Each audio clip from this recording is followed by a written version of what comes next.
to sell more products, there is actually a clear framework that you can copy. And it doesn't involve a race to the bottom on price, because that's not a sustainable business model and it's not going to help you achieve your goals. And that's what's at stake. Your goals, your ambitions, the business scaling to heights never before imagined, selling out of new product launches. Achieving all of this comes on the back of the understanding and implementation of a specific strategy to sell more products.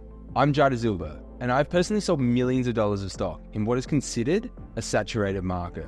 We were able to take a simple product and reinvent the reason why someone would purchase it. Go from $0 to $1 million within 6 months, which is the type of launch rarely achieved in business. Now I know you're thinking to yourself, how did we do it? By using a simple psychological framework that is repeatable across any product, offer, or niche. In these next few minutes, I'm going to walk you through this framework.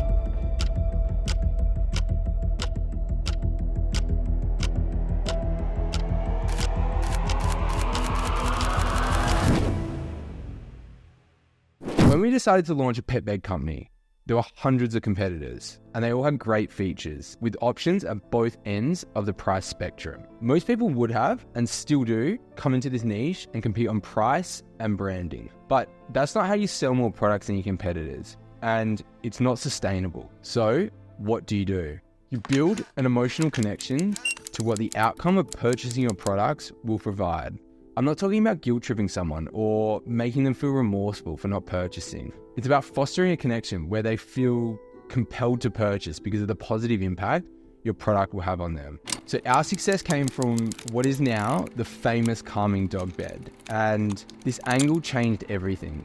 By using the practicality of the product and the benefits of the design, we were able to marry those up and leverage the emotional angle of the product. Our customers felt compelled to buy them for their pets. Why? Because their dogs couldn't speak to them, but they feel compelled to provide them with the most loving, caring, safe environment that they possibly can. And I'm almost certain that we wouldn't have seen the success that we did at that time if we didn't really push this calming bed angle and talk about the benefits of the product the way that we did. Now, I want you to pretend that you aren't a business owner, but you're a doctor. You have a patient in front of you preparing for a surgery, and to calm them down, would you tell them that there is a 90% success rate or a 10% rate of death? Conversely, put yourself in the patient's shoes. What would you rather hear? The answer is option A, the 90% success rate, even though mathematically they are the exact same. And this is because of the cognitive bias we have. We choose option A.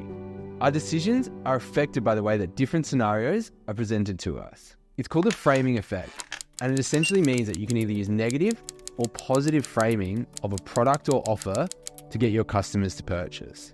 Again, this isn't about trickery. It's about using the facts of a situation and using them to your advantage. For example, not every customer loved our products, and they never will yours. It's an inevitable part of doing business, and at some stage you'll have to deal with bad reviews. A simple example I can give you is with something like a landing page headline. We had a couple of options. We could say Australia's #1 pet bed, only 50 negative reviews out of thousands. Or we could say Australia's #1 pet bed, thousands of 5-star reviews. Which one do you think we would choose? They're exactly the same sentence, but it's framed in either a negative or a positive way. I'll let you tell me in the comments which one you would choose. To sell a product, instead of simply framing the benefits of purchasing that product, you could use a negative framework to highlight the risks of not purchasing. For example, if I was selling water filters of any description, I would consistently highlight the potential risks of drinking tap water, speaking about the thousands of contaminants, the heavy metals, the chemicals that could be exposed to you and your family over an extended period of time. This negativity creates urgency to change your situation and a desire to purchase my water filters.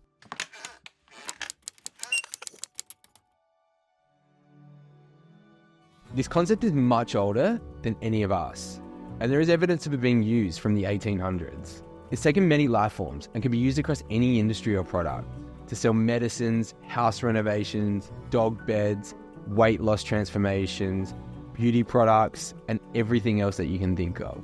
It can be a text-based ad, it could be a picture, it could be a video. So, what is it?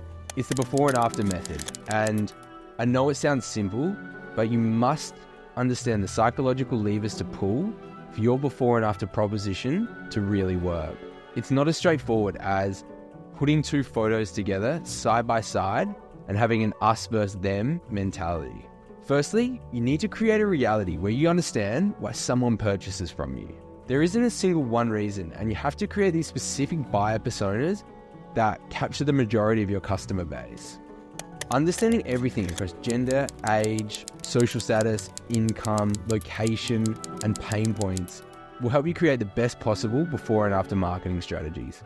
Why?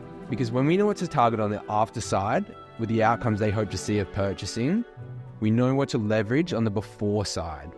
Imagine if I wanted to sell a weight loss product and I had a specific customer persona. They feel lonely and they feel like they can't find a life partner because of their weight. Instead of me trying to sell my product to them on the obvious benefits of weight loss, my before and after marketing will be focused on them being sad and lonely in the before column and having an abundance of partners and happiness in the after column. This is obviously a made up and exaggerated situation, but you can see in the simplest terms, by speaking to who they are and what they want to see in the outcome, they feel much more compelled to purchase. Another really good example is to look at a brand like True Classic, who have done hundreds of millions of dollars of revenue selling a simple t-shirt, all on the back of this before and after marketing. They have a deep understanding of who they're selling to and why they would purchase. With a mixture of high and low quality content, copywriting, comedy skits, photos and videos, they continually talk about how their t-shirts accentuate your arms and shoulders, but keep other curves tucked away.